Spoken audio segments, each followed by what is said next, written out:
Alors bonsoir à tous. Et donc comme promis, on continue ce soir sur le post-modernisme. Comme j'avais dit, on va cette fois rentrer dans cette question qu'on va se poser. On avait vu que ce post-modernisme, c'était l'exemple, par exemple, dans le livre de Tehillim, du premier Tehillim, le psaume Aleph. On avait vu qu'il y avait là-bas quatre dimensions, le tzaddik, le racha, le choté, chataim, et le letz. Donc les quatre. On avait vu que le tzaddik, c'était celui qui a la bonne échelle de valeur, qui se comporte, on va dire, comme il se doit. On avait vu que le rachat, c'est celui qui n'a pas la bonne échelle de valeur. Et on a vu aussi que le choté, il avait l'échelle de valeur du tzaddik, donc il avait des bonnes aspirations, mais il échouait, il n'y arrivait pas à réaliser cela. Et ensuite, on a vu le Lex, justement, que c'est le postmoderniste, si on peut dire ainsi. C'est-à-dire que c'est ça la vision, c'est celui qui dit que rien n'a de valeur, rien n'a de sens. Et on avait essayé de chercher à en comprendre en profondeur comment on peut digérer une telle pensée. Comment nous, en tant que monothéistes, de l'humain minime, de ceux qui vont selon la Torah, que le monothéisme, c'est dévoiler l'unicité divine dans tout. Donc, tout doit avoir un sens. Et donc, essayer de trouver quel peut être le sens de quelque chose qui n'a pas de sens, de quelque chose qui n'a pas de valeur, qui ôte toutes les valeurs à chaque chose. Donc, c'est ce qu'on avait vu un peu la semaine dernière. Et là, on va essayer de rentrer, justement, comme j'ai dit, on va rapporter un texte, bien sûr, qui tire de la Kabbale, tire de la Kabbalah. Mais c'est Rabbi Nachman de Breslev, dans le Likutei Moharan. Il ramène des idées qui sont puisées de la Kabbale. Et on va voir d'ailleurs que on va voir l'approche différente entre justement l'Ikouté Moharan, la Chassidoute, et on va dire l'approche plus classique du Harizal. En tout cas, on va rentrer dans un texte assez profond. Je vais essayer doucement, doucement de décortiquer le texte et on va essayer de comprendre de quoi on parle. Et justement, on va parler d'une notion qui s'appelle le Sod Halal Apanoui. Donc, l'écoutez au Moharan dans la Torah Samer Dalet, où il parle là-bas de la Parashat Bo, où Kadosh Baruch Hu, il dit à Moshe, Bo el Paro, viens à Pharaon, etc., etc. Là-bas, toute une histoire. Et euh, et donc, on va savoir que là-bas, il dit le Likutei Moharan, le Rabbi Nachman de Breslev, se cache le secret du Sod Halal Apanoui, le secret, on va traduire littéralement, du Halal, ça veut dire du vide, Panouille, libre. De cet espace libre-là, il y a une espèce de vide qui se crée. C'est quoi le secret de ce vide? Ça veut dire le vide, c'est quelque chose qui manque, qui n'a pas de raison d'exister. Ce vide-là, vraiment, c'est quelque chose qu'on ne sait pas expliquer, le pourquoi de son existence. Le vide, il n'a a priori, aucun sens. Et ça, le Sod Halal Apanoui. Alors, on va entrer en profondeur. Alors, avant de commencer, euh, non, je vais peut-être ouvrir le texte dès maintenant. On va commencer doucement, doucement. On va aller à notre rythme. Alors, premièrement, voilà le partage. Voilà, devant vous, vous voyez. Alors, au départ, on commence. Si vous voyez bien ici, là, je mets en reflet. Ça, c'est les versets. Vayomer Hashem el Moshe, Bo el Paro, qui ani ichbadeti et libo ve'et lev avadav leman shiti ototai ele bekirbo. Donc, le verset, littéralement, dans la Torah, qui ramène le Rabbi Nachman, il dit, viens, Hachem dit, viens à Pharaon, parce que j'ai endurci son cœur, alourdi son cœur, ve'et lev avadav, et le cœur de ses serviteurs, de ses esclaves, ses sujets, les man shiti ototai pour faire voir mes signes, on va dire, mes prodiges, ele bekirbo, à l'intérieur de lui, et pour que tu racontes à l'oreille de ton fils et de ton petit-fils ce que j'ai fait subir à l'Égypte, mes prodiges, que j'ai placé en eux, donc cette chose-là, et donc vous saurez que je suis Hachem. Et ensuite il dit, il saute bien sûr les versets, il dit, et ensuite on arrive à la fameuse plaie des sauterelles. Je n'amène demain la sauterelle dans tes frontières. Alors, sur ce verset-là, raconte des grands secrets. Le Rabbi Nachman de Breslev nous raconte de grands secrets. On va commencer par le Aleph. Vous voyez qu'on a ici, ça c'est le texte du Aleph. Ensuite, on a le Bet et le Gimel. On va voir trois parties sur cette Torah Samer Dalet. Alors, il dit comme ça. Ki Hashem itbarach michamat rachmanuto bara et haolam. Ki ratza legalot rachmanuto. Veim lo haya briat haolam al mi haya mare rachmanuto. Valken bara et kol abriya mitrilat atzilut. מתחילת האצילות, עד סוף נקודת המרכז של עולם הגשמי, כדי להראות רחמנותו. Qu'est-ce qu'il nous dit ici, là, le Rabbi Nachman? Il nous dit, Hachem Idbarak, pourquoi il a créé le monde? Il nous dit, par sa miséricorde. C'est la fameuse question très classique de savoir est-ce que Kadosh Baruch Hu il a besoin de créer le monde? Il n'a pas besoin. Il n'a pas besoin de nous, Kadosh Baruch Hu. Il n'a pas besoin d'un monde. D'un autre côté, alors s'il n'a pas besoin de nous, alors pourquoi il a créé le monde? C'est ce que les philosophes ont répondu en disant ah bah oui, effectivement, il n'a pas besoin de nous, il a créé un monde et il a laissé en FR à l'abandon. Et c'est ce que pensent les philosophes, qu'il a créé, qu'il était juste le premier déclencheur et ensuite tout s'est fait automatiquement déterminisme. Et le judaïsme ne répond pas de cette manière-là. Alors on n'est pas non plus idolâtre qu'on va dire il faut donner des sacrifices, que Kadosh Baruch Hu a besoin de sacrifices. On n'est pas non plus philosophe qu'on dit que Dieu n'a pas besoin de nous, du coup maintenant il nous a abandonnés. Mais il y a ce qu'on appelle la voie du judaïsme, elle dit quelque chose de simple. Elle dit, Kadosh Baruch Hu, c'est évident qu'il n'a pas besoin de nous. Donc il n'a pas créé le monde pour lui. Il a créé le monde par sa miséricorde, c'est-à-dire pour donner, comme disent dans le langage des kabbalistes, les étives, pour faire le bien. Donc, par sa miséricorde, il a voulu donner, si on peut dire, existence à quelque chose d'autre, quelqu'un d'autre. Comme on avait dit plusieurs fois, c'est toujours ce dialogue pour qu'il y ait quelqu'un avec qui partager, quelqu'un qui soit associé à la création. Et ça, c'est toute la création, on est censé être les associés du divin. Et regardez bien, et c'est intéressant de s'en remarquer, Rachmanuto, le mot Rachmanut en hébreu, Rachmanut, la miséricorde, ça a la racine de Rechem. Rechem, c'est la matrice. Parce qu'une femme, elle accouche, elle est dans sa matrice. Donc ça veut dire quoi? À travers la matrice, tu vas en fait donner existence à quelque chose d'autre. Donc la création, c'est un acte de pardon, j'ai oublié de faire taire mon téléphone. Oh. Et donc, la création, c'est un acte de comment on appelle, de donner existence à quelqu'un d'autre. D'ailleurs, en français, exister. Donc, il y a extérieur, à l'extérieur de l'être. Donc, le faire créer, c'est faire. D'ailleurs, c'est comme ça que on traduit généralement le mot bria en hébreu.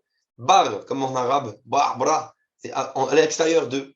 On dit la bar mitzvah, c'est en dehors, le fils, en araméen, on dit bar, en dehors de. Bar, bria, boré, ça veut dire à l'extérieur. Donc, à partir du moment que tu crées, ça veut donner existence à autre, partager un peu de ton être à quelqu'un d'autre.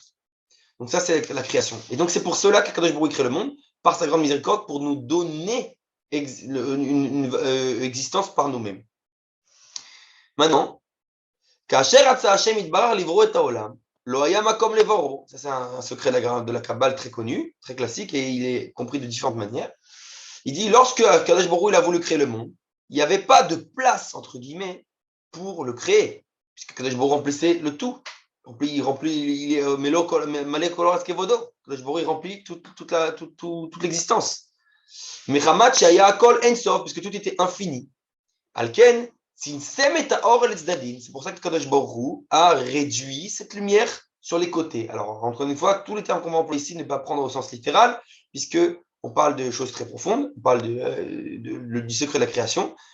Et justement, donc on parle ici d'un secret de la Kabbalah qui est très connu, il s'appelle le Sod HaTzimtzum, le secret du Tzimtzum, c'est-à-dire de la réduction divine a priori, à prendre avec des pincettes ce mot, mais justement, il y a une discorde chez les sages, à savoir est-ce que, chez les kabbalistes, à savoir est-ce que ce Sod HaTzimtzum, il est kipshuto ou pas kipshuto? Est-ce que c'est littéralement ou pas littéralement? Alors encore une fois, les gens, quand on leur dit littéralement ou pas littéralement, ils ont l'impression qu'on leur dit que véritablement, même ceux qui disent littéralement, c'est qu'il y a quelque chose de physique. C'est littéralement, mais ça ne veut pas dire physiquement.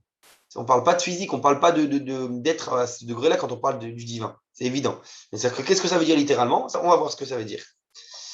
Alors il dit en tout cas, selon le Rabbi Nachman, il dit lui qu'à travers, par le fait que Kadosh Baruch Hu, entre guillemets, se réduit, il va donner existence, il va créer un vide. Ce vide, ça va donner la possibilité à l'existence de naître.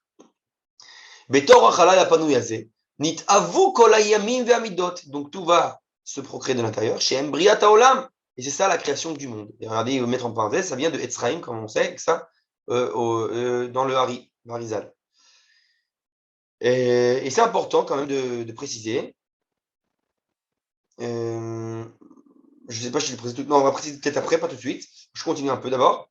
Vezeh Chalal Apanouy, Aya Mouchar, les Briata Olam, qui bilti echala la panouille, le Aya Shum Makom, le Briata Olam, Kanemar Lehen. Et donc il dit, Kadosh Baruch Hu, il était obligé de réduire, si on peut dire, de restreindre son infinité. Pourquoi? Pour permettre à l'existence de naître. S'il n'avait pas fait, le monde n'aurait pas pu apparaître. D'accord? וזה הצמצום של החלל הפנוי, אי אפשר להבין ולהשיג כי אם לעתיד לבוא. כי צריך לומר בו שני הפכים, יש ועין. Et donc il dit, ce secret-là du halal הפנוי, de ce vide qui se crée, on ne peut pas le comprendre, il dit, et on ne peut pas arriver à atteindre les hautes compréhensions de cela que dans les temps futurs. Il dit pourquoi? Parce que il comprend deux opposés, en fait, le yesh et le aïn, littéralement, l'existence, l'être, et le néant. Et ça veut dire qu'il est à la fois néant, donc non-existence, et à la fois existence. Donc c'est contradiction totale au niveau intellectuel, impossible à capter. Impossible. Et donc ça, c'est bien entendu lié à la question très connue de ce qu'on appelle la prira et la prira, c'est-à-dire le Kadosh Baruch Hu, il est à la fois, comment on dit en français, omniprésent, si je ne me trompe pas, non pas omniprésent, qui sait en réalité, il sait ce que je vais choisir. D'un côté, il m'a laissé le libre arbitre. Donc j'ai le libre arbitre, mais d'un côté, Kadosh Baruch Hu, il sait ce que je vais choisir. Fameuse question très profonde. Et ben, cette question est liée à celle-là. C'est qu'en fait, finalement, pour la réponse à cette question, on peut pas, elle n'est pas du degré de l'intellect. Elle est du degré d'un niveau bien plus élevé, parce qu'elle est obligée de digérer, si on peut dire ça, de digérer deux contraires. C'est d'un côté, j'ai pleinement le libre arbitre, donc je suis libre pleinement, mais d'un autre côté, oui, Kadosh Baruch Hu, entre guillemets, construit un processus à travers ma liberté, ça. Donc, a priori, on a l'impression de dire, moi, je suis pas libre. Alors, je suis libre et pas libre, il faut savoir. Et bien, ça, c'est le secret-là. On ne peut pas le comprendre par l'intellect, on peut le comprendre qu'à des plus hauts degrés. Et c'est ça ce qu'il vient de dire ici, qu'on dit que le yesh et le haïn, qui sont a priori contradictoires, peuvent cohabiter, si on peut dire ainsi. Donc, il dit comme ça. Et donc, il dit, ce vide-là, il va se faire par le tzimtzum, par la réduction, par le fait que Kadosh Baruch Hu laisse place à l'existence. Chez Kiviachol, bien entendu, regardez, il prend bien des gants, Rabbi Nachman, il dit Kiviachol, c'est a priori, c'est pas véritablement. À chaque fois, ce Kiviachol, ça veut dire c'est pas véritablement comme ça, c'est à peu près. Tzimtzem elokuto misham, ça veut dire que Kiviachol, il dit, il a réduit sa divinité de là-bas. Ve'en sham Elohut Kiviachol. Et là, c'est là où il diffère complètement du Hari. Il dit, et là-bas, il n'y a pas de divin. Qui imlo kren eno panui. Parce qu'il dit, sinon, il n'est pas véritablement vide. Si tu dis qu'il y a du divin là-bas, alors c'est pas vide. Comment il peut donner existence? Ve'akol en sof. Et donc, tout est infini. Ve'en makom le briat olam klal. Et donc, il dit, pardon, c'est là où il ne rejoint pas le Hari, pardon. Il dit, c'est là. Et donc, tout est, yakol en sof, tout est infini. Et il n'y a pas de place à la création du monde du tout. Aval behemet la mito, regardez bien, il dit, mais en vérité, c'est évident que même là-bas, dans ce vide créé, il y a du divin. Il dit,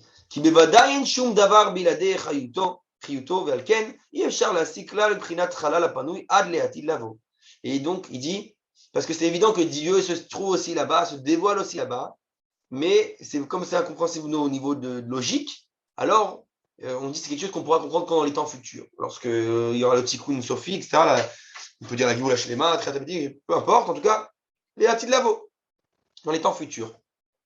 Alors là, il faut savoir très clairement, je coupe le texte maintenant, que le Harizal ne le rejoint pas sur cela, c'est-à-dire que c'est justement ça la différence un peu en fait entre le Harizal et la Chassidoute, de manière générale, c'est que, on va dire, la Chassidoute, elle était très influencée du panthéisme.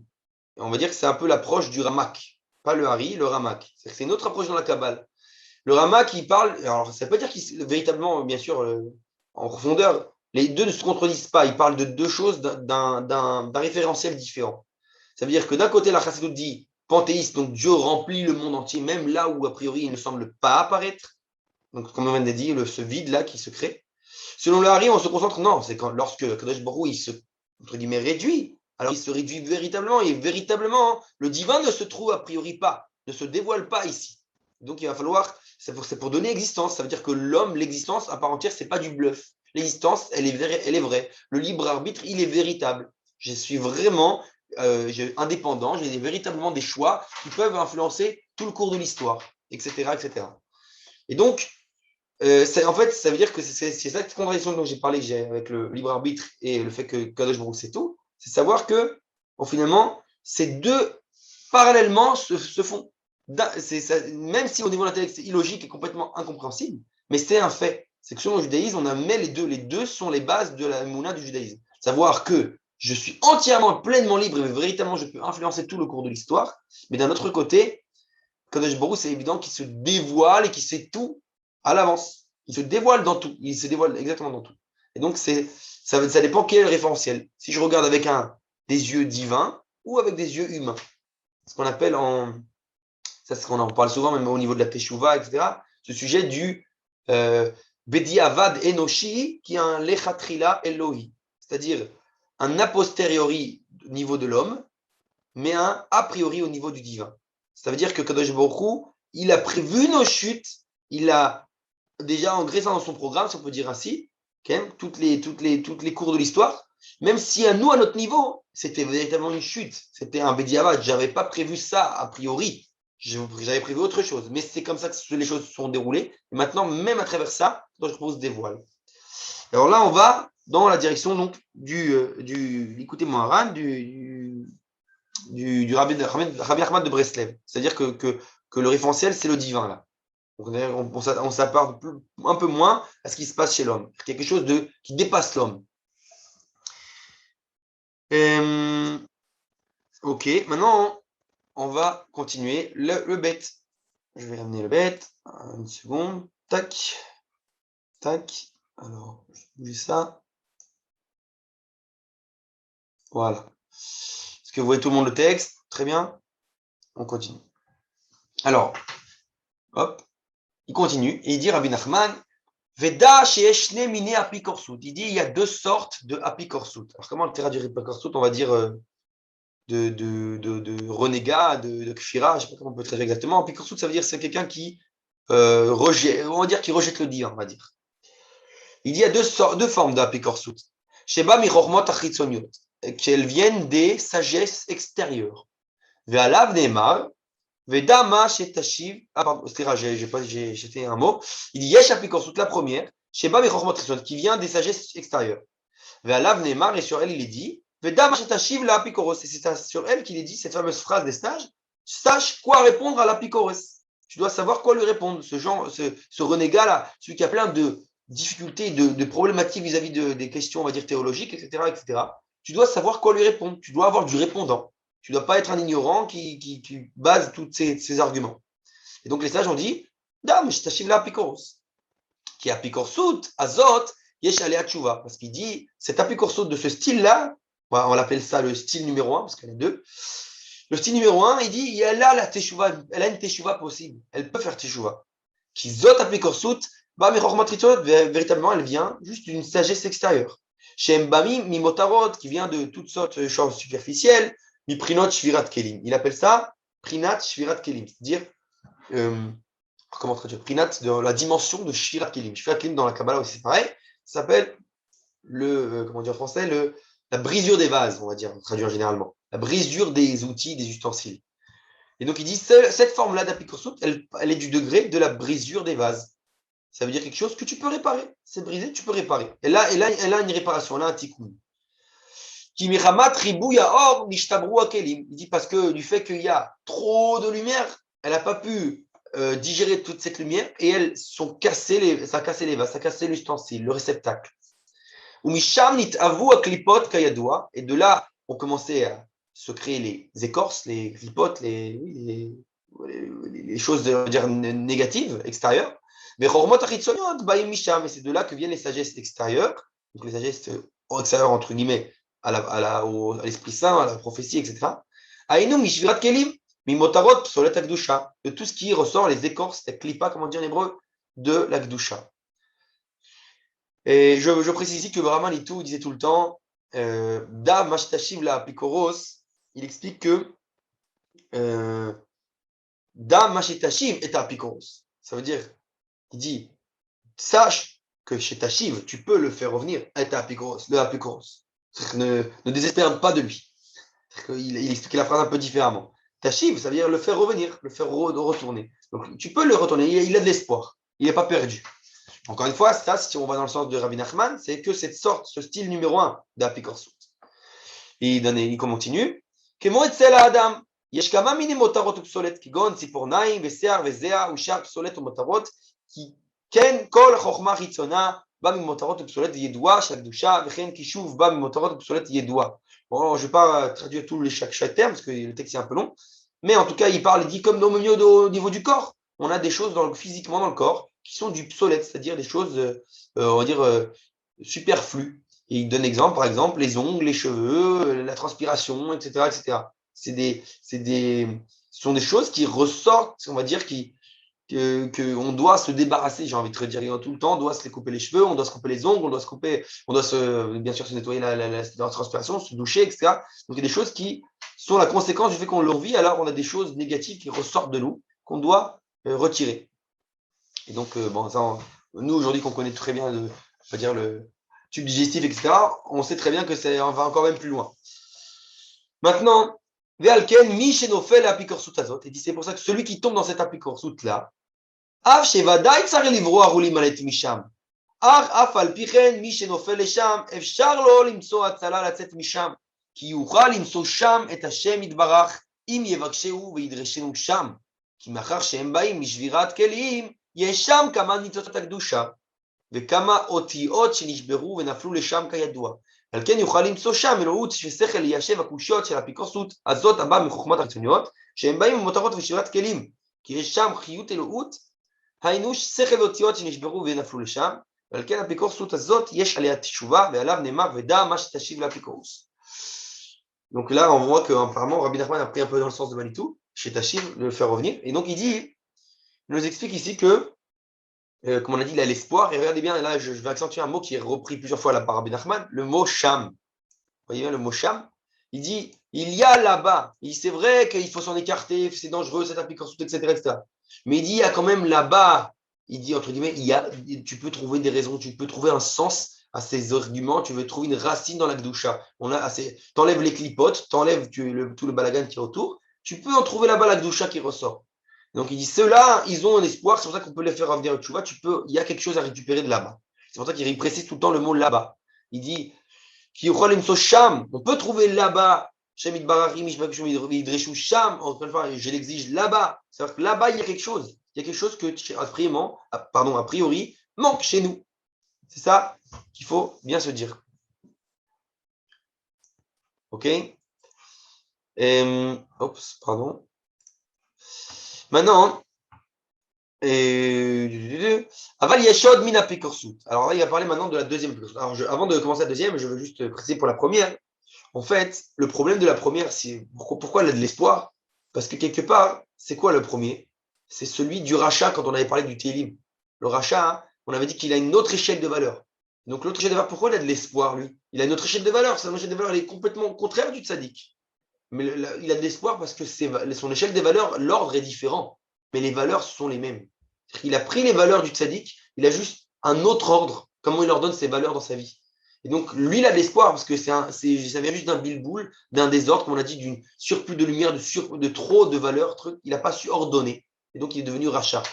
Donc, lui, il a de l'espoir, c'est celui qu'on va pouvoir ramener en lui montrant la lumière, en lui éclairant, comme on dit, comment on allume la lumière dans une pièce, on commence à voir de l'ordre, on voit à mettre de l'ordre dans la pièce, puisqu'on allume la lumière. Alors, on doit lui allumer la lumière, l'éclairer, en lui montrant l'ordre des choses. Et c'est comme ça qu'on va lui donner espoir, le faire tchouva. Dire tes valeurs, elles sont vraies, elles sont véritables, il faut juste les remettre à leur bonne place. Ça, c'est le premier apikorsut qu'on a dit, le rachat. Et donc, lui, il a de l'espoir, comme on a vu dans le Télim, lui aussi, entre guillemets, il a un châtiment, ou il a une réparation quelconque. C'est-à-dire qu'au Lamaba, il aura une part. Par contre, le Letz, le fameux Letz, le postmoderniste, celui qui donne de valeur à rien, beaucoup plus problématique. Et là, justement, on va parler de la deuxième sorte d'apikorsut. C'est le Letz. Aval yesh od min apikorsut. Ve'em ha-chokhmot she'enam chokhmot. Il dit ça, c'est les sagesses qui ne sont pas des sagesses. Et là, michamat she'em amukim ve'enam masigim otam. C'est des choses qui sont tellement profondes, on ne peut pas les atteindre. Michamat ze nirim ke chokhmot. Et donc, comme on n'a pas de répondant à ces choses-là, ça semble être des sagesses, mais en fait, c'est pas véritablement une sagesse dit. C'est juste parce que c'est tellement illogique, c'est qu'il n'y a pas de réponse logique à donner. Et comment les machal, il donne par exemple, Sheechad Omer Zvara Sheker Begmara Perush Rashi Tosfot. ומחמת שאין למדן ליישב הקושייה שבאה על ידי סברה זו, על ידי זה נדמה שאמר סברה וחוכמה גדולה, ואף שבאמת אינו סברה כלל. Alors il donne une espèce de machal, de parabole. Il dit c'est comme par exemple quelqu'un qui vient amener une svara, une pensée, une svara en français, oui, on va dire une pensée, une idéologie qui retire de la Gemara, et il retire son idéologie de Rashi, Tosfot, de la Gemara, etc. Et il dit, la seule raison pourquoi personne n'a du répondant, c'est parce que personne, a priori, ne connaît assez bien le contexte, les sages, etc. N'est pas assez baki, n'est pas assez, on va dire, savant sur la question.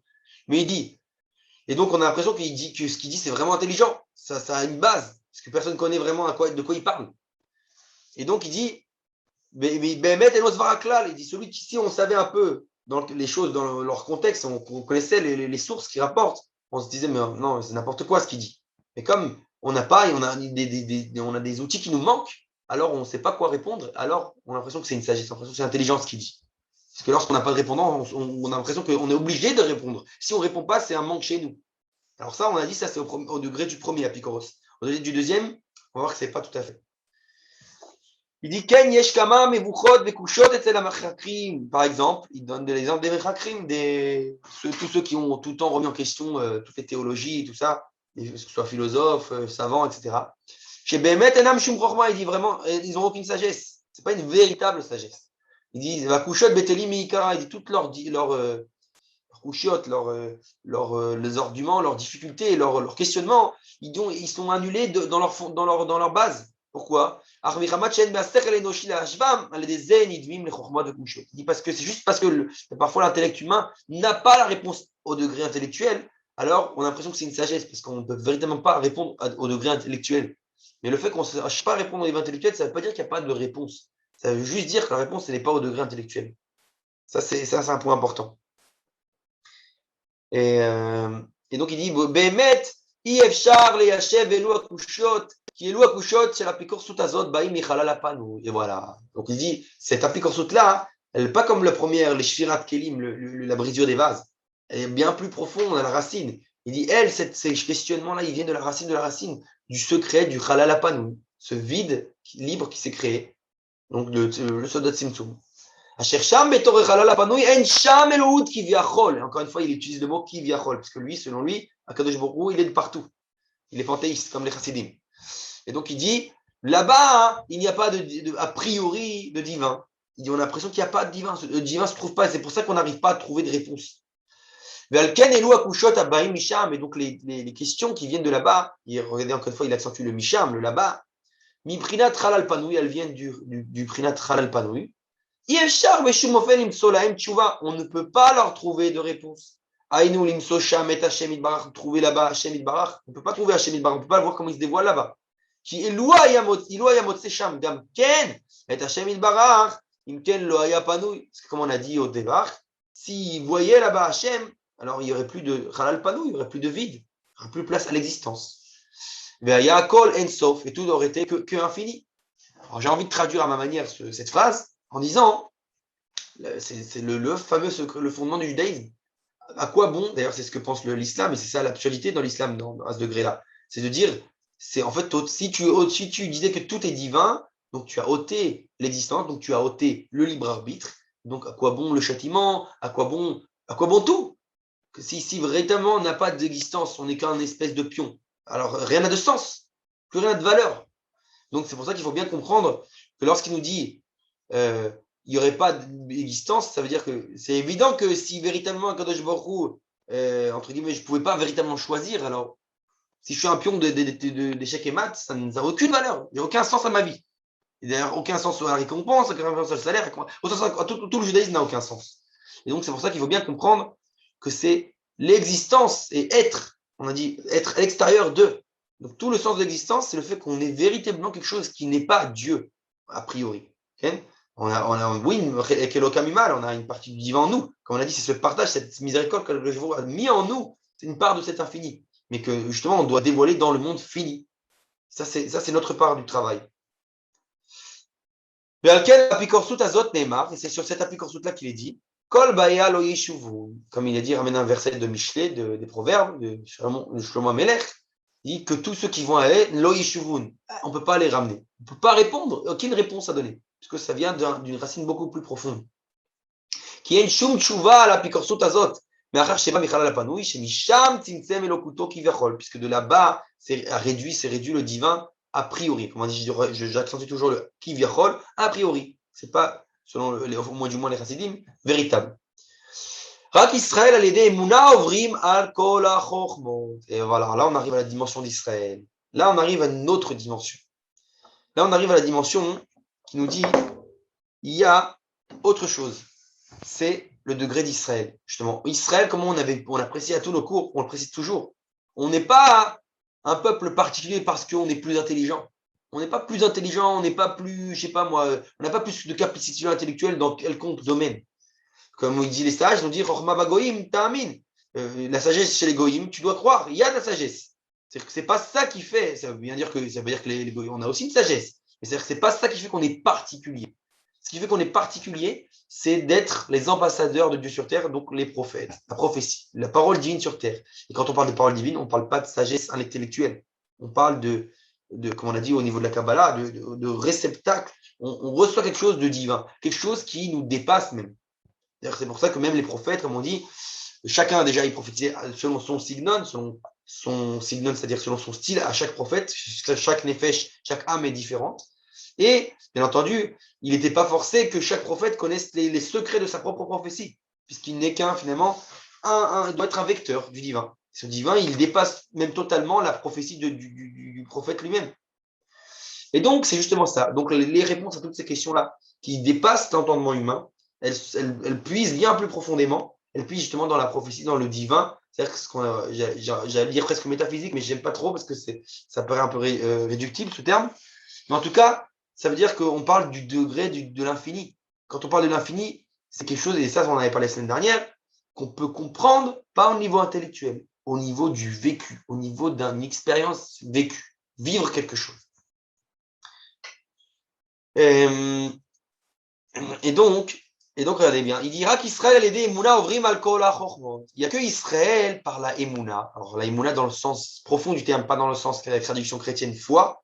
Emouna dans le sens justement, comme on a dit, véhicule. On est les vecteurs du divin. Quand je dis Mahamin, je continue, je certifie le divin.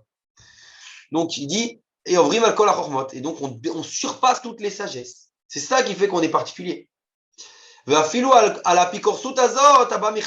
même cette apikorsut-là dont on a parlé qui est très difficile, on ne peut pas répondre, au niveau intellectuel, pas de réponse. Eh bien, Israël peuvent surpasser cela. Pas par le degré intellectuel, par autre chose. Qui est ma'aminim Hashem itbarach bli shum chakira vechokma chak be'emuna shel ema. Ce qu'on a dit, c'est lorsque on a cette emuna. Alors, comme je dis, j'aime pas traduire, il faut faire attention de ne pas confondre emuna avec foi. C'est pas la foi. Emuna, c'est vivre. Quand le divin nous traverse, on a quelque chose de vivre, on est ma'aminim, des ma'aminim, donc on est nevim,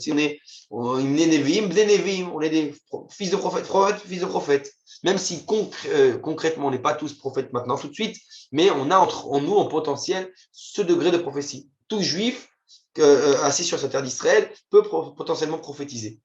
Bien sûr, à l'époque, etc., mais on n'en est pas encore là, on retourne à la prophétie, Bezrat Hashem. Et justement, c'est ce qu'on va voir, c'est ça, tout le degré du cours là. Que le post-modernise, il vient préparer quelque chose de très grand. Et bien sûr, inconsciemment. Ils ne sont pas conscients, ceux qui pensent ces pensées-là. Qui Hashem itbarar memale kol almin et soev kol almin. נמצא שהוא כביכול בתוך כל העולמות וסביב כל העולמות וצריך להיות ההפרש כביכול בין המילוי והסיבוב. שאם לאו, אם כן, הכל אחד, ועל ידי בחינת החלל הפנוי, שמשם צמצם אלוקותו כביכול בתוכו ברא את כל הבריאה. Je passe, il décrit on a dit le fait qu'il est obligé, Kadosh Baruch Hu, de laisser place à l'existence. נמצא שהחלל הפנוי מקיף את כל העולם, והשם יתברך שהוא סובב על כל עלמין, מסבב גם על החלל הפנוי, ועל כן שייך לומר ומלא כל עלמין. Donc on a dit que selon la vision panthéiste chassidique, qui est de dire que Dieu remplit le monde entier, donc il est, comme on va dire, hors makif, c'est-à-dire une lumière qui englobe, qui gère tout le processus de l'extérieur, si on peut dire. והיינו כל הבריאה שנראה בתור החלל הפנוי, גם סובב כל עלמין. היינו שמסבב גם החלל הפנוי, באמצע מפסיק החלל הפנוי, שכביכול צמצם משם אלוקותו. Moi, j'aime bien donner un exemple dans la science aujourd'hui qui a été prouvé, on va dire, assez récemment. C'est le fait que, je ne sais plus comment on appelle cette loi, on appelle ça, je crois, la loi du chaos, si je ne me trompe pas, qui dit que les gens comprennent ça, comprendre qu'il y a des choses a priori contradictoires qui peuvent se produire même dans le degré de la nature. C'est par exemple le fait que je crois qu'on explique des phénomènes très grands au niveau, on va dire, global, mais qu'on n'arrive pas à comprendre comment, au tout petit degré, quand on regarde au niveau des atomes, etc., ils sont chacun libres d'aller les électrons par-ci, par-là, etc. C'est-à-dire qu'on n'arrive pas on arrive aujourd'hui à pas comprendre au niveau, quand on regarde au niveau de l'électron, du proton, il est libre, entièrement libre. On ne comprend pas comment au final, alors le processus, il est prévisible, puisque lui, il est entièrement libre en bas. Donc comment c'est possible que de cette entièrement liberté, au final, sort un processus qui est prévisible, puisque ça dépend de chaque petit électron, etc., où il va aller. Donc, c'est cette idée qu'ils appellent ça la loi du chaos, qui dit que parfois, au niveau individuel, il y a une espèce de degré de liberté, mais tu peux quand même gérer, expliquer le phénomène global. Et ben, c'est les Havdil, hein, c'est pas tout à fait pareil, mais l'idée est un peu là, de dire que on est véritablement libre, on a notre part de l'histoire à gérer, mais en cas de entre guillemets, il est hors makif, il est cette lumière qui vient englober, qui vient gérer le processus global. D'accord? Donc ça, c'est important. Et ça, j'ai dit.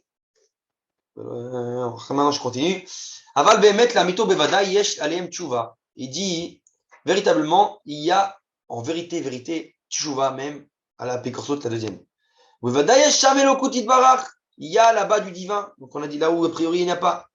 Aval yede achakirot nishkaim sham. Mais si tu tombes à chercher des réponses intellectuelles, tu vas tomber, tu vas chuter, parce qu'il n'y a pas. L'intellect, il est. D'ailleurs, j'aime bien dire cette phrase, mais c'est le fait que l'intellect, il est illimité en questionnement, c'est ce qui le limite. C'est que lui, il peut toujours poser et pourquoi, cette fameuse question, de chercher tout le temps la raison intellectuelle. Ben, c'est le fait qu'il peut toujours poser le et pourquoi pas. Ben, finalement, c'est ça qui le limite, parce qu'il n'arrive pas à surpasser ce questionnement. Il n'arrive pas à aller au-delà de ses limites intellectuelles. Donc c'est pour ça qu'on a besoin d'un autre degré. Et à l'idée à Chakirot Nishkaim Sham, donc il ne faut pas tomber que dans la réduction intellectuelle. Pardon, Efshar Lemso Sham et Hashem Yitbarach, מאחר שהוא בחינת חלל פנוי. רק צריכים להאמין שהשם יתברך סובב גם עליו. ובוודאי באמת גם שם יש אלוקות יתברך. C'est très connu du Rabbi Nachman, dit véritablement même là-bas il y a du divin. Et alors ça c'est la phrase très connue, on a fait une chanson de Rabbi Nachman. אפילו שבהסתרה שבתור ההסתרה נמצא השם יתברך. Même dans le cachet du cachet se trouve Hashem Yitbarach. Alors ça, c'est vrai qu'il dit, même là où tu te dis, mais il n'est pas, il y est. C'est quoi il y est? Ça veut dire que Dieu se dévoile. Dieu se dévoile dans tout a un sens, tout a un sens, tout a sa place dans ce fameux pulse qui tire de l'histoire au niveau degré de l'infini. Et lequel Israël nikraim ivrim, mais c'est pour ça il dit qu'Israël, nous, on est appelés les Hébreux. Ivrim. Pourquoi? Parce que l'hébreu, ivri, ça vient de l'arvor, passer, traverser, outrepasser. Donc il dit, parce que par notre émouna, on surpasse toutes les sagesses. Over, on est au-dessus. Même les sagesses qui ne sont pas des sagesses, comme on l'a dit. Même celle-là qui, a priori, au niveau intellectuel, on ne peut pas répondre. Grâce à Israël, ce degré de over, on peut surpasser ça. On peut arriver à un degré, une dimension bien plus élevée. C'est pour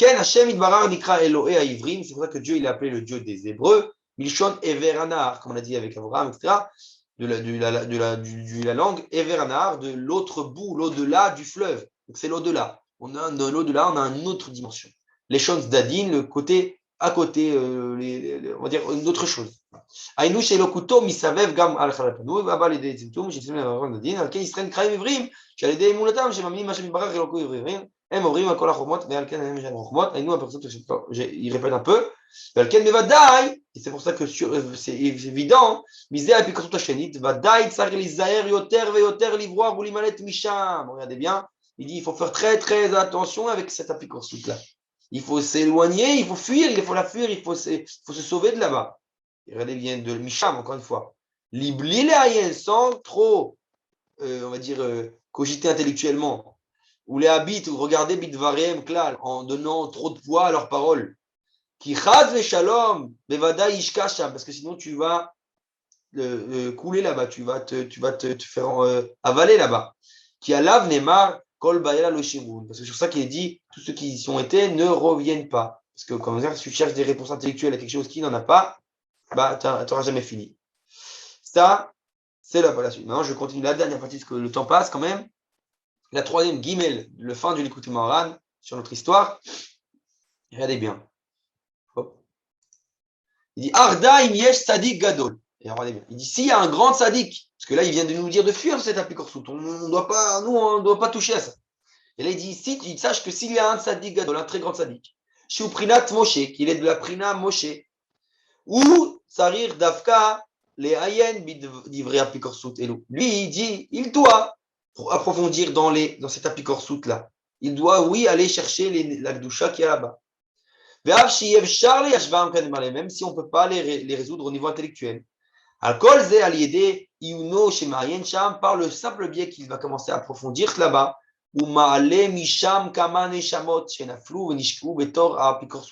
il va pouvoir ressortir, faire remonter des neshamot, des âmes qui ont été perdues là-bas.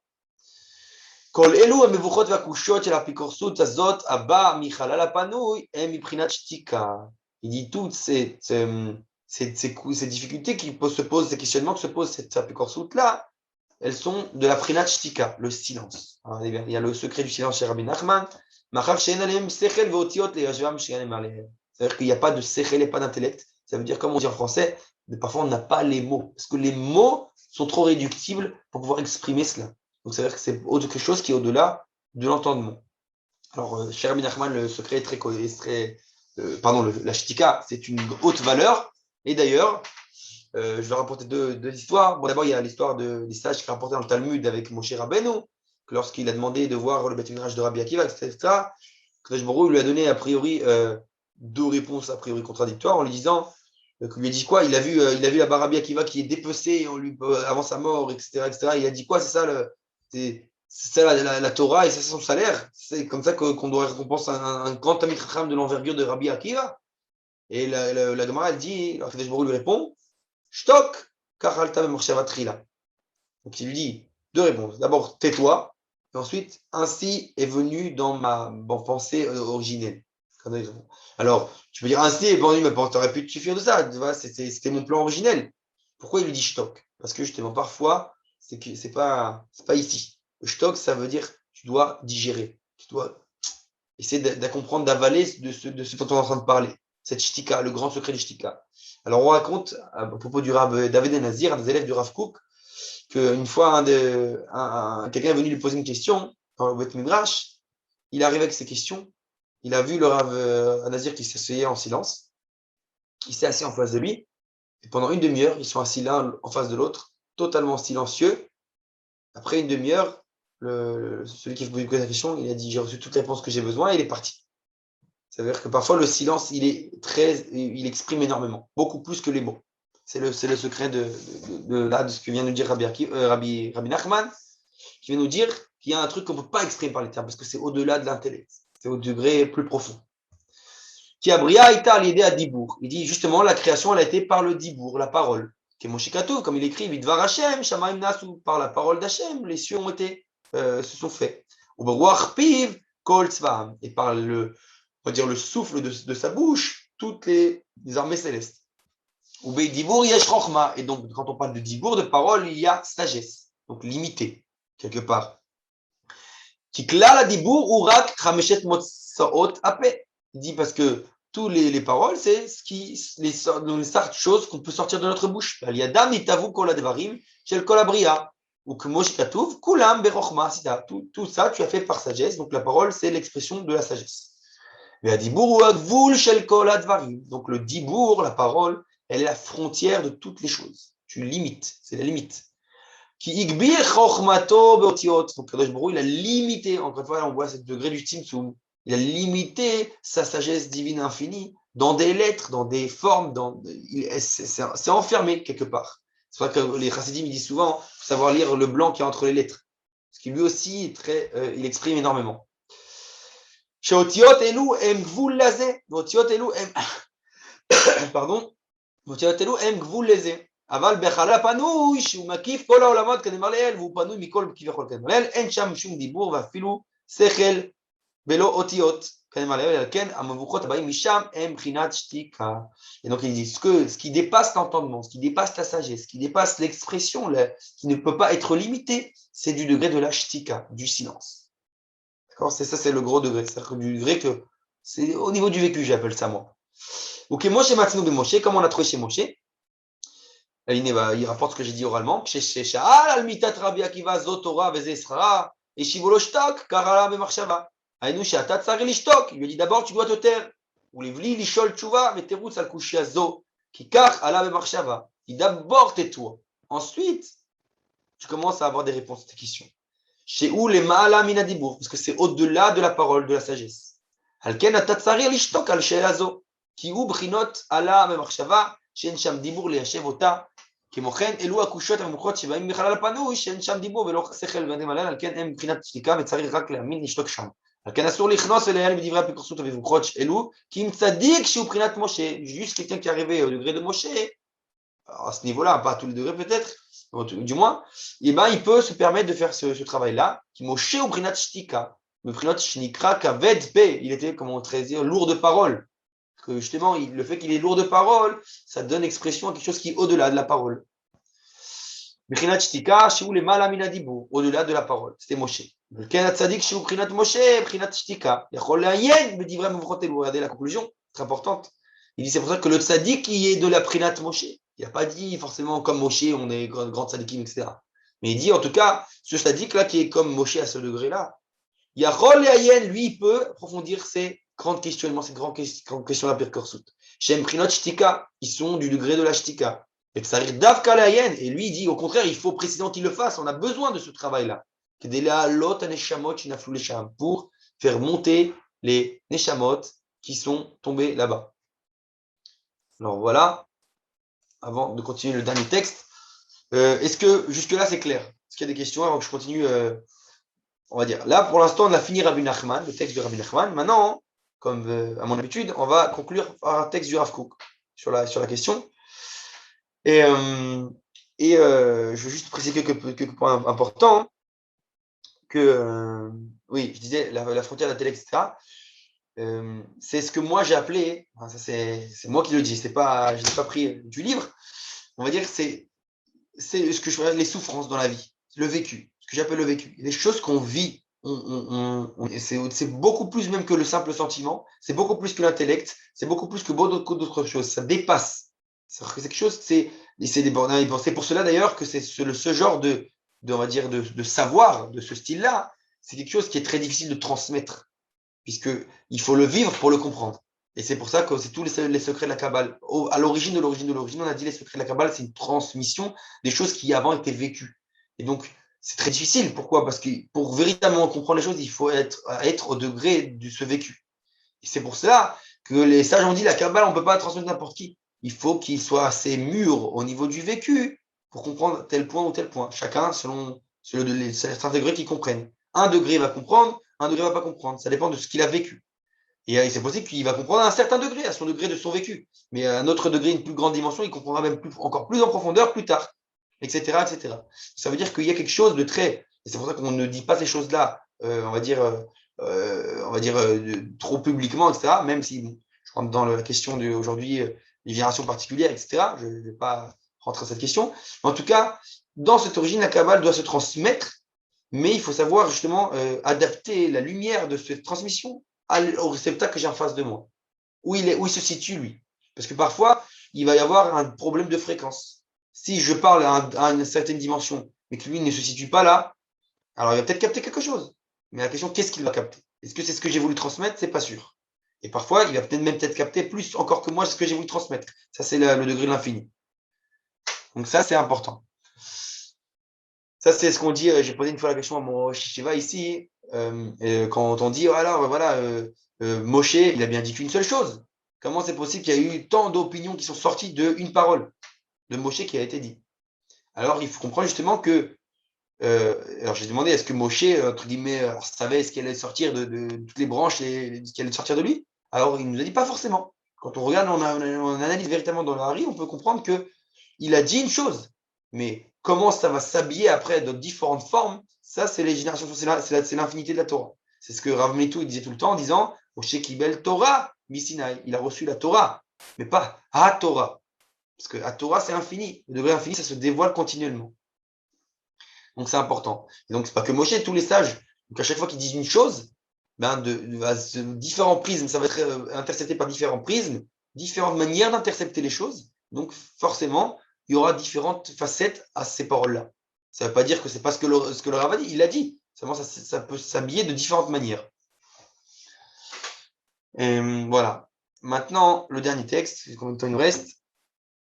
Bon, il nous reste un petit peu de temps. On va rentrer dans le texte du Rav Kook. Le Rav Kook nous parle justement de ce qu'on appelle la sikhlut me'at, la bêtise. C'est quoi la bêtise? On a dit les choses qui paraissent compromettre la logique, qui paraissent sans aucun sens. Donc ce qu'on a parlé là, c'est pensées qui ne donnent de sens à rien du tout. Betor kol advarim shenikru yekarim nirchevet gam ken asikhlut. Déjà dès le départ, il nous dit le Rav Kook, dans toutes les choses qui semblent être très chères et qui ont de la valeur, même la sikhlut, elle fait partie de cela. Même la bêtise fait partie de cela. Et là, on va voir, c'est classique de Manitou, très bien, je vais arriver où je veux en venir. Kama yekara inekudata pnimit. Comment est cher, il dit, son point profond, en profondeur. Il nous dit, le Rav Kook, il nous dit, même la bêtise, elle a une signification très très profonde. Shei mechazeket et or kol ha-chokhma. Parce que c'est elle qui fait tenir toute la lumière de toute la sagesse. Oto Hatziour, c'est ce même dessin. Chez la Ad lo yuchal Isakek Belibo chez la dame, qui pourra jamais, on va dire, l'Isakek, comment je peux dire ça? On va dire se peaufiner totalement dans le cœur de l'homme, ça ne va pas se concrétiser totalement. Chez les Olam Imtsa Amada, que toujours il trouvera les sciences, il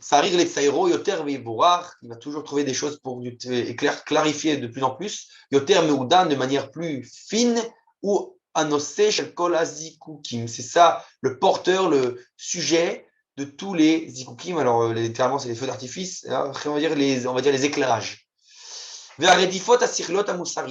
Et c'est finalement ça qui fait que ça pousse à poursuivre des recherches intellectuelles ou des recherches même morales. Mais ça pousse finalement, ça donne le dachaf en hébreu, la poussée à tous les mouvements, les très bons mouvements de vie global ou individuel. Otam asher lo yitchashvu im hayekarot shel nekudat hasichlut, במקום מציאותה ההכרחית, נוטלים הם את חייהם ואת חיי האחרים מן העולם, ובעמלם לא יישאו באומה עד אשר ישובו ויוכחו הם וכל המושפעים מהם, כי יקרה מכל חוכמה וכבוד היא אותה סכלות מעט, ובמיעוטה ובביסוסה בערכה והגבלתה תבסס כל מכון של חוכמה, של דעת קדושים בינה, של חיי נועם, שלווה ושלום רב. Qu'est-ce qu'il nous explique ici? Il nous dit le Rav que, à part le biais, alors très difficile de comprendre comment, comme on l'a dit au niveau intellectuel, mais il dit par le biais de cette bêtise finalement, c'est ce qui va permettre à faire, on va dire la contre-force pour que les sagesses se développent, etc., etc. C'est-à-dire qu'on a besoin finalement même de cet ustensile de la bêtise. בנקודה זו של סכלות המעט היקרה היא הנושאת עליה ברוחו של אדם וכוח חייו את הדחיפה הטבעית לכל המפעלים והתנועות בעוז ובאומץ שעל תכונת החומר הגס והחזק שלה באים ההשכלה, רבת החשבון ואור הקדושה והדינה ומפתחים ומשכללים את הערך הנשמתי ואת החיים הרוחניים ואת כל סדרי המפעל. Alors justement il accentue le point que tout cela ça va aller accentuer finalement la valeur finalement qui dépasse on a dit les sagesses par le fait que tout peut toujours être remis en question. Donc tout finalement tu vas toujours poser le pourquoi, ça va te dire qu'il faut bien que tu ailles puiser tes réponses beaucoup plus profondément au niveau de la neshama, au niveau de l'infini. והכל מתאחד ביקר עליון, ביקר על כל יקרים, מתוך החושר אור גדול זורח, מסכלות מעט אוצרות חיים של תבונה, של השכלה בהירה, מלאה שאיפת הדינים. Et donc il dit à travers, encore une fois, cette obscurité, cet obscurantisme, si on peut dire ainsi, va sortir une grande lumière, ça va remettre tout en question, tu vas être obligé d'approfondir. Donc il dit après de cette petite bêtise va sortir des trésors de vie et alors Tvuna, je ne veux pas dire justement de compréhension intellectuelle, mais comment on peut dire, de savoir, mais pas au niveau intellectuel, de da'at, si on peut dire en hébreu. Da'at, c'est au niveau, oui, du vécu aussi. Et j'ai oublié le mot en français, tant pis, en tout cas de da'at, on va dire. Et, pour finir, Adam et Kabelet Midato Amemuzaga. Et donc l'homme va pouvoir recevoir sa mesure, on va dire, de manière équilibrée. Yekar vechokma vekvot sichut me'at, el tei tzadik arbe, al tei tzadik arbe, ve'al titchakem yoter. Lama teshumem, beftach vashem, ve'aseh tov, shechen eretz ve'rei emuna. Alors à la fin, il nous dit, ne sois pas trop tzaddik. On dit en français, ne sois pas trop juste, ne sois pas trop tzodek, ne sais pas toujours avoir raison au niveau intellectuel. Il y a des choses qui te dépassent. Donc il dit, al ditrakem yoter, tu ne donnes pas trop de place à la sagesse. Sois toujours, ne te prends pas trop au sérieux. Il dit pourquoi, sinon tu vas t'assécher. Il y a un moment où tu trouveras tes limites. Et il dit, Ftar Hashem et confiance à Hashem, fais le bien. Alors, il faut être en nasia, en action. Shechen Eretz réside sur terre, Vere Emouna, et on va dire, berge dans la Emouna, il faut un véhicule de la Emouna. Donc, bien entendu, il faut la recherche intellectuelle, il faut l'action, les mitzvot, parce que la Torah est faite énormément de mitzvot aussi, d'action. Mais bien sûr, il y a des choses qu'on comprend que lorsqu'on l'on fait, pour ça, d'où l'importance des actes. Et c'est très important. Maintenant, j'ai fini le Rav Kook, je voudrais, un point que je voulais préciser. Ah oui, voilà. C'est ce que justement Manitou précise tout le temps. Et c'est ça. C'est quoi se prendre trop au sérieux? Bien, on va dire, c'est avoir de l'humour. Pourquoi? C'est quoi avoir de l'humour? C'est pour ça qu'il dit qu'un kabbaliste est obligé d'avoir de l'humour. S'il n'a pas de l'humour, il ne peut pas comprendre les secrets de Kabbalah. Pourquoi? Parce que avoir de l'humour, c'est véritablement ne pas se prendre trop au sérieux. Si tu te prends trop au sérieux, ça veut dire que tu vas trop loin dans la recherche actuelle, tu te limites. Tu vas pas pouvoir atteindre des degrés qui sont supérieurs. Et donc, c'est pour ça qu'il faut le fait que tu dois dire, tu vas oui faire cette recherche, oui, mais toujours, comment on dit, sans aller trop loin, sans te prendre trop au sérieux, j'ai envie de dire. Il faut que tu prennes les choses avec relativité. Parce que si tu vas trop loin, tu vas te renfermer et c'est terminé. En fait, tu obstrues la porte ouverte à la sagesse divine qui est bien au-delà des sagesses. Donc ça, c'est important. Et c'est ce fameux shtika, ce fameux silence. Alors, comme on dit, les sages disaient tout le temps l'importance de l'humour, on le voit chez les sages. Les sages, il y avait marqué dans la Gemara que lorsqu'ils étaient fatigués, alors ils se racontaient des blagues pour les chachers, pour commencer à. Alors le Rav, il dit, le Rav Cherki dit, mais s'ils sont fatigués, qu'ils aillent dormir, pourquoi ils racontent des blagues? Ça allait vous reposer. Alors, pourquoi ils racontent des blagues? Alors que justement, ils sont pas fatigués physiquement. Ils sont fatigués de la recherche intellectuelle parce qu'elle est infinie. Il va falloir, elle est limite, du fait qu'elle est infinie, elle est limitée. Elle a ses limites. Donc il faut quelque chose qui te fasse sortir. En hébreu, comment on appelle cela? Srok. Srok, ça vient en hébreu de c'est-rok. Tu sors de la loi. Donc tu sors des limites. La loi, c'est le déterminisme. La loi, c'est tout ce qui est, tu peux renfermer dans un cadre, dans une règle, c'est limité. Mais que lorsque tu le rire, c'est hors limite. C'est pour ça que lorsqu'en général, les êtres humains de manière générale, ils rient des choses inhabituelles, des choses anormales. Pourquoi? C'est pas habituel. Donc hop, ça fait rire naturellement. Pourquoi? C'est justement ça, la dimension de l'humour. De ne pas prendre trop au sérieux, de comprendre à ton degré, ne pas, comme on l'a dit, te limiter. Donc c'est ça que vient faire le tzrok. Et c'est ça que, grâce à ce tzrok-là, que les plus grands sages peuvent arriver à sagot, en grande profondeur dans la sagesse divine.